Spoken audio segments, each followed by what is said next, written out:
September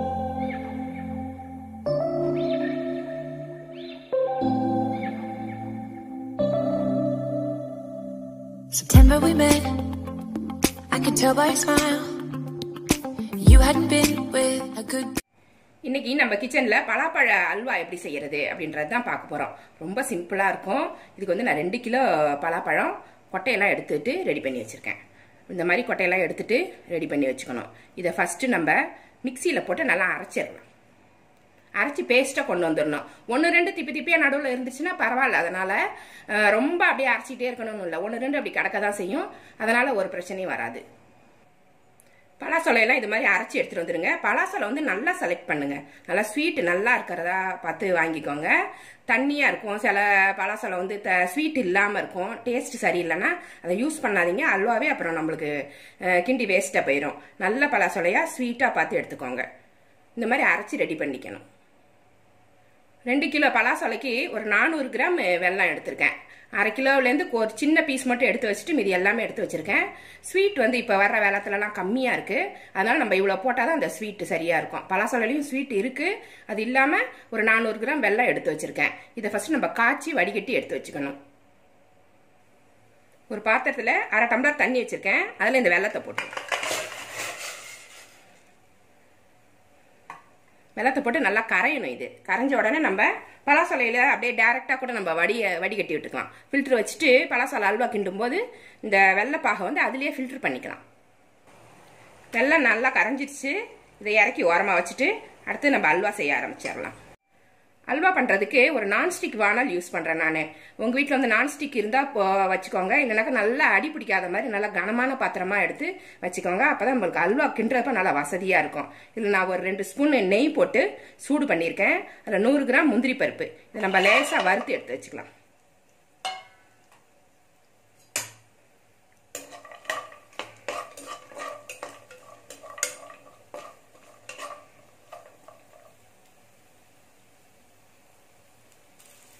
முந்திரி வறுபட்டுருச்சு.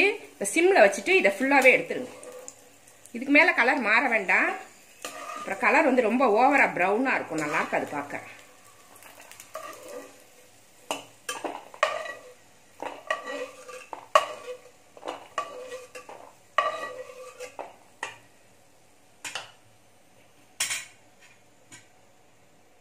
இதில் இந்த பலாப்பழத்தை அப்படியே கொட்டி விட்டுருங்க.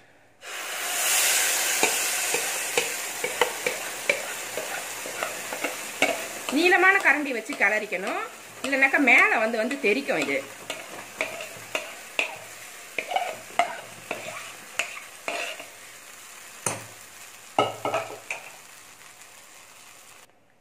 நல்லா மீடியம் ஃப்ளேமில் வச்சுட்டு நல்லா கிளறணும். இது ஒரு 2 நிமிஷம் எப்படியே கிளறிடலாம். அதுக்கப்புறம் நம்ம வெல்லம் சேர்க்கலாம்.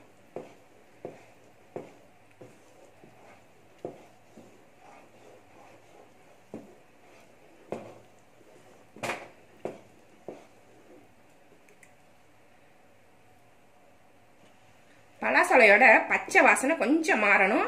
அதுக்கப்புறம் நம்ம வெல்லம் சேர்த்தாதான் கரெக்டா இருக்கும். கைவிடாம கிளறிக்கிட்டே இருங்க. இல்லைனாக்கா அடி பிடிச்சிரும். இது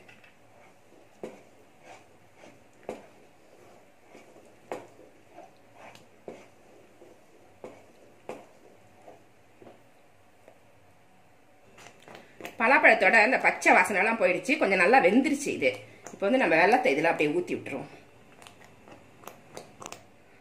வெல்லத்தை காய்ச்சி வச்சிருந்தோம். இன்னும் வடிகட்டலை. அப்படியே டைரக்டா இதிலேயே வடிகட்டி விட்டுருவோம்.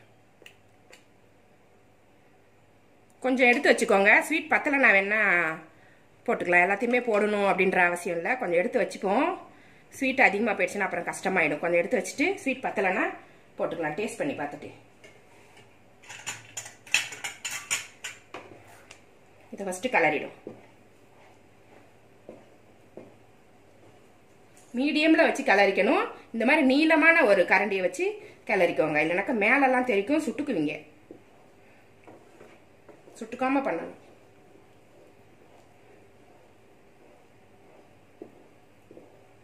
நல்லா கலந்துட்டு ஸ்வீட் பார்த்துக்கோங்க. பத்தலைனா வேணா மீதி இருக்கிற அந்த பாகையும் இதில் ஊற்றிக்கலாம். பாகு மிச்சம் இருந்தாக்கா நம்ம வேற எதுக்காவது யூஸ் பண்ணிக்கலாம். இட்லி தோசை கூட அதை வடிகட்டிட்டு தொட்டுக்கிட்டீங்கன்னாக்கா ரொம்ப டேஸ்டா இருக்கும்.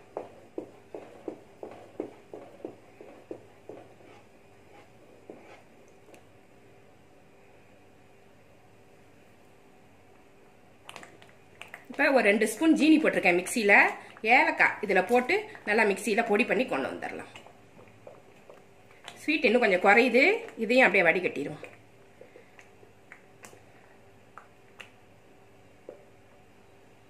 ஃபுல்லாகவே நான் போட்டுட்டேன்.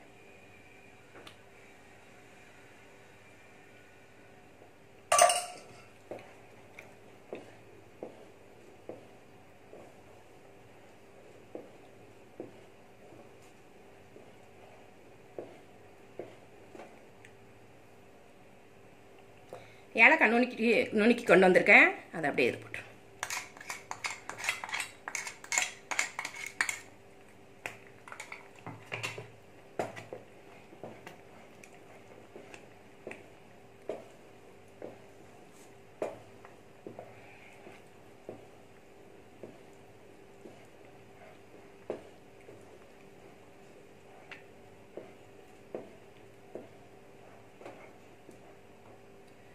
ஒரு 1/4 கப்பு கார்ன்ஃப்ளவர் எடுத்திருக்கேன்.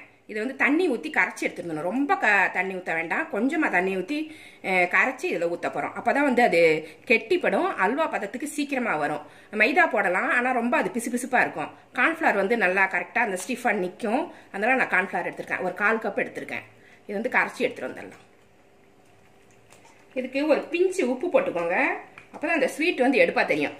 கொஞ்சமாக போட்டிருக்கேன் நான், ரொம்ப கம்மியாக, ஒரு பிஞ்சு, ஒரு கையால் அப்படி எடுத்த மாதிரி போதும். இதை போட்டு கிளறிடுவோம். இப்போ கார்ன்ஃப்ளவரை கரைச்சி எடுத்துட்டு வந்திருக்கேன், இதையும் ஊற்றிக்கலாம்.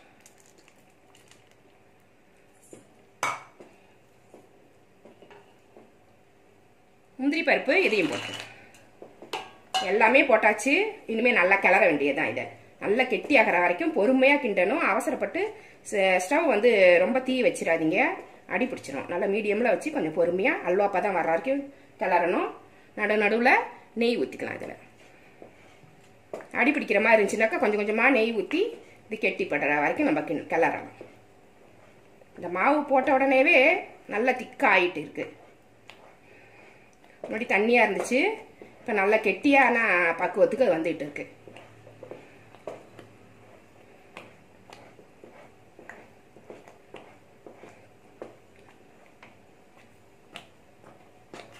அல்வா நல்லா கெட்டியாக ஆரம்பிச்சிருச்சு. இந்த மாதிரி இந்த சமயத்தில் கொஞ்சம் நெய் போட்டுக்கலாம். அப்புறம் இறக்க போகிற சமயத்தில் கொஞ்சம் நெய் போட்டுக்கலாம். இதுக்கு ஒரு 200 கிராம் நெய் தேவைப்படும்.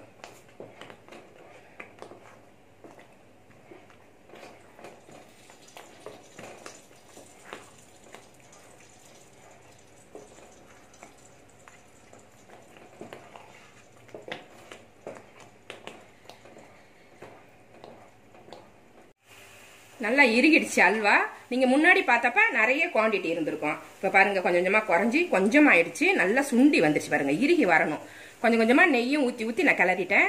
இதை இன்னும் கொஞ்சம் கூட நெய் ஊற்றிக்கலாம்.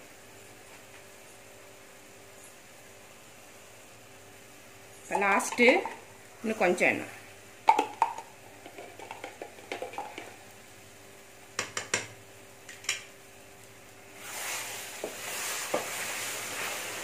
இந்த மாதிரி சுண்டி வர்ற வரைக்கும் நீங்கள் பொறுமையாக தான் கிண்டணும். கேசரி மாதிரி டக்குன்னு அல்வா கிண்ட முடியாது, கொஞ்சம் டைம் எடுத்து தான் செய்யணும். ஆனால் டேஸ்ட்டு சூப்பராக இருக்கும். இது அப்படியே ஒரு ட்ரேல நெய் தடவி வச்சுருக்கேன், ட்ரேல அப்படியே கொட்டிடுவோம். இந்த மாதிரி ஒரு ட்ரேல நெய் தடவி வச்சுக்கோங்க, அதை நீங்கள் கொட்டிக்கலாம். இல்லைனாக்கா அப்படியே கூட ஒரு கப்பில் போட்டு சாப்பிட்லாம். ரொம்ப டேஸ்ட்டாக இருக்கும். இது இப்போ ரெடி ஆயிடுச்சு. இது அப்படியே அந்த ட்ரேல கொட்டிடுவோம்.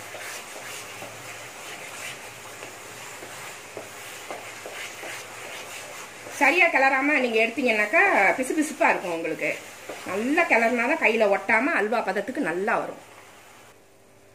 அப்படியே இந்த ட்ரேல இதை அப்படியே கொட்டிட்டு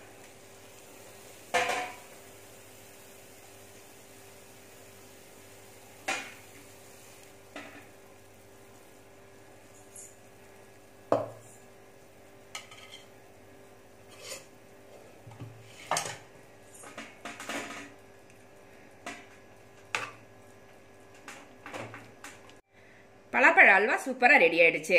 இது வந்து ஆறுனோடனே நீங்க எடுத்து சாப்பிட்டுக்கலாம். இதை கட் பண்ணி கூட சாப்பிட்டுக்கலாம். கட் பண்ண வேண்டாம் அப்படின்னா கப்ல போட்டு சாப்பிட்டுக்கலாம், ஒன்றும் பிரச்சனை இல்லை. இது வந்து வெளியிலேயே வைங்க, ஃப்ரிட்ஜில் வைக்காமலே இது ஒரு 2-3 நாளைக்கு கெட்டே போகாது. ஒரு 4-5 நாள் கூட இருக்கும். வெளியில வச்சிருந்தாலே நல்லா இருக்கும். அந்த அளவுக்கு நம்ம கிண்டணும், நல்லா எருகிற வரைக்கும் கிண்டி இந்த மாதிரி நம்ம எடுக்கும்போது தான் அது 4-5 நாள் ஆனாலுமே வெளியில இருந்தாலும் கெட்டு போகாம இருக்கும். அந்த அளவுக்கு நம்ம கிளறி எடுக்கணும். ரொம்ப சூப்பரா இருக்கும் இந்த அல்வா. இந்த சீசன்ல நீங்களும் செஞ்சு சாப்பிடுங்க. இந்த ரெசிபி உங்களுக்கு பிடிச்சிருந்தா நம்ம சேனலை சப்ஸ்கிரைப் பண்ணி வச்சுக்கோங்க. கூடவே இருக்கிற பெல் ஐக்கானே பிரஸ் பண்ணி வச்சுக்கோங்க. லைக் பண்ணுங்க, ஷேர் பண்ணுங்க, கமெண்ட் பண்ணுங்க. இவ்வளவு நேரம் என்னோட வீடியோவை பார்த்தா எல்லாருக்குமே நன்றி. Thank you friends.